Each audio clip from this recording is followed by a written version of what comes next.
ఎక్కడ నెగ్గాలో కాదు ఎక్కడ తగ్గాలో తెలిసిన వారు తెలివైన వారు. ఇప్పుడు అదే కోవలోకి వస్తారు ఏపీ సీఎం చంద్రబాబు నాయుడు. ఎందుకంటే ఆయన ఇప్పుడు ఒక విషయంలో తగ్గారు, నెగ్గారు. మనం మాట్లాడుకుంటున్నది విశాఖ స్థానిక సంస్థల ఎన్నికల గురించి. పోటీ నుంచి తప్పుకుంటున్నట్టు ఆయన తేల్చి చెప్పారు. దీంతో ఇన్నాళ్లుగా జరిగిన ప్రచారానికి, ఊహాగానాలకు చెక్ పడినట్టయింది. అధికారం ఉంటే ఏం చేయొచ్చు? ఏమైనా చేయొచ్చు. కొండ మీద కోతిని తీసుకురావచ్చు, మనకు నచ్చినట్టు ఆడించవచ్చు. అదే ఫీల్డ్లో ఉంటారు చాలామంది అధికారంలో ఉన్న నేతలు. అధికారం అనేది కళ్లకు గంతలు కట్టేస్తుంది, ఒక మత్తు. ఓటమిని డైజెస్ట్ కానివ్వదు. చాలామంది నేతలకి సమస్యతో ఇబ్బంది పడుతూ ఉంటారు, బాధపడుతూ ఉంటారు, దాంట్లో బయటికి రాలేరు. కానీ తాను అలాంటి నేతను కాదని ప్రూవ్ చేసుకుంటూ ఉన్నారు చంద్రబాబు. మనకు బలం లేని చోట పోటీ చేయడం ఎందుకు, దానికోసం కష్టపడడం ఎందుకు అని చెప్పకనే చెబుతున్నారు. నిజానికి ఏపీ ప్రజలకు ఇది ఒక సరికొత్త రాజకీయాన్ని పరిచయం చేయడం అని చెప్పాలి. ఎందుకంటే ఇప్పటి వరకు సాగిన తీరుకు ఇది భిన్నం కాబట్టి.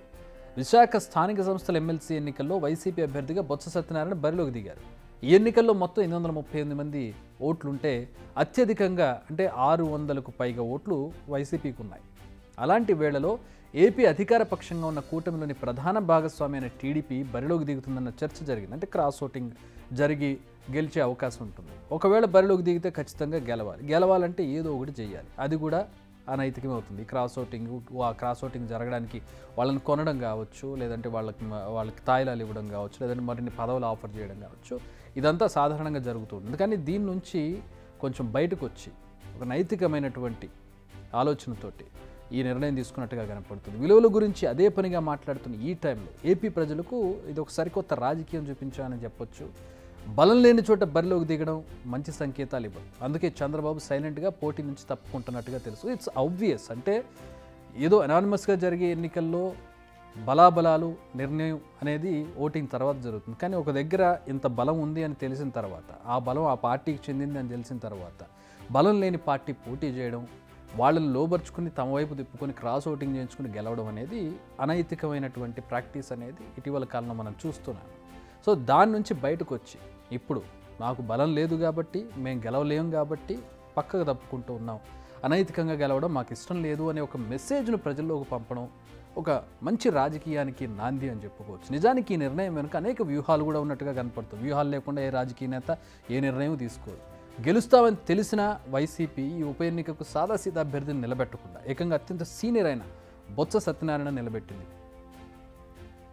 ఉత్తరాంధ్రలో బొత్స సత్యనారాయణ అంటే ఆయనకు ఉండే బలం ఏంటి, ఆయనకు ఉన్నటువంటి క్యాడర్ ఏంటో అందరికీ తెలిసింది. అంటే ఈ ఎలక్షన్ను వాళ్ళు ఎంత సీరియస్గా తీసుకుంటున్నాం అనేది చెప్పకనే చెప్పింది వైసీపీ.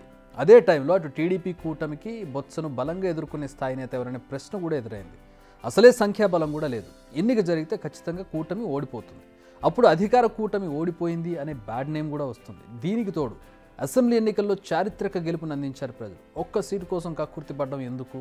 ఒక్క ఎమ్మెల్సీని అదనంగా పొందడం వల్ల వచ్చే లాభం కంటే కూడా ఒక ఎమ్మెల్సీ కోసం అడ్డదారులు దొక్కిన విమర్శలు ఎందుకనే ఫీల్డ్లో చంద్రబాబు ఉన్నట్టుగా అర్థమవుతోంది. నిజంగా రాజకీయం చేసి, వెనకాల కుహానాలు చేసి, లోపాయకార ఒప్పందాలు చేసుకుని గెలిచే అవకాశం కూడా ఉంటుంది. ఎందుకంటే పార్టీ అధికారంలో ఉంది కాబట్టి. కానీ అలా చేయకుండా మొత్తానికి రేస్ నుంచే తప్పుకున్నారు.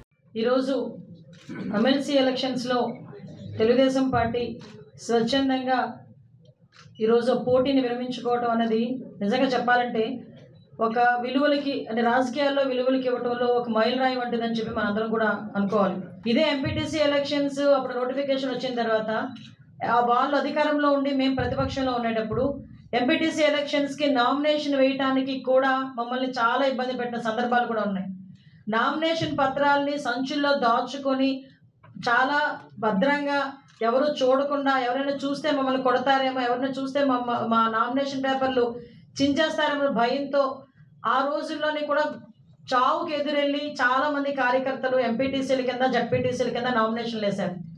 ఆ రోజు అక్కడ ఇక్కడ అని లేదు, ప్రతి చోట కూడా దాడులు నిర్వహించారు. కనీసం నామినేషన్ వేయడానికి కూడా మా కార్యకర్తల్ని ముందుకు రానివ్వకుండా భయభ్రాంతులకు గురి చేసిన సందర్భాన్ని కూడా ఈరోజు గుర్తు చేసుకోవాలి. ఆ సందర్భంలో గౌరవ చంద్రబాబు నాయుడు, ఇప్పుడు సీఎం చంద్రబాబు నాయుడు గారు ఆ రోజు నిర్ణయం తీసుకొని ఎంపీటీసీ ఎలక్షన్స్ని మేము బాయ్కాట్ చేసాం. ఆ రోజు లోకల్ ఎలక్షన్స్ మేము బాయ్కాట్ చేసాం. ఆ రోజు బాయ్కాట్ చేసిన తర్వాత మళ్ళా తిరిగి ఈరోజు ఆ ఎమ్మెల్సీ ఎలక్షన్స్లో ఈ స్థానిక సంస్థల ఎమ్మెల్సీ ఎలక్షన్స్లో పోటీ చేయడం అనేది నైతికత కాదు, అది విలువలకు విరుద్ధంగా ఉంటుంది అని ఒకే ఒక ఉద్దేశంతో ఈరోజు గౌరవ చంద్రబాబు నాయుడు గారు ఈ నిర్ణయం తీసుకున్నారు. ఒకప్పుడు మండలి వద్దన్న వ్యక్తి ఇప్పుడు అభ్యర్థిని బరిలోకి దింపడం ఏంటని ప్రశ్నిస్తున్నారు ఏపీ హోంమంత్రి అనిత. అంతేకాదు వైసీపీ హయాంలో కనీసం తమను నామినేషన్ కూడా వేయనివ్వలేదని, అందుకే ఇప్పుడు పోటీ చేయనివ్వడం లేదన్న విషయాన్ని గుర్తు చేస్తున్నారు. కానీ తాము మాత్రం అలా కాదని, విలువలకు కట్టుబడి పోటీ చేయడం లేదని గుర్తు చేస్తున్నారు. ఓవరాల్గా చూస్తే పోటీకి దూరంగా ఉండడం ద్వారా ఒక మెసేజ్ పంపినట్టయింది. బలం లేని చోట బలాన్ని ప్రదర్శించాలన్న తీరు తమకు లేదు, ఇదే మాకు వైసీపీకి మధ్య ఉన్న తేడా అనే ఒక మెసేజ్ను పంపుతూనే ఒక మంచి రాజకీయం చేసే పరిస్థితి కూడా కనపడుతుంది. అఫ్కోర్స్ వెనకాల రాజకీయ వ్యూహాలు ఉండి ఉండొచ్చుగాక, కానీ కారణం ఏదైనా అల్టిమేట్గా అక్కడ జరుగుతున్నది మాత్రం ఒక నైతికమైనటువంటి నిర్ణయం అని చెప్పుకోవచ్చు. రాజకీయాల ఇప్పుడున్నటువంటి రాజకీయ వ్యవహారాల్లో చూసినట్లయితే ఇది ఒక కొత్త ఒరవడి అని చెప్పుకోవచ్చు.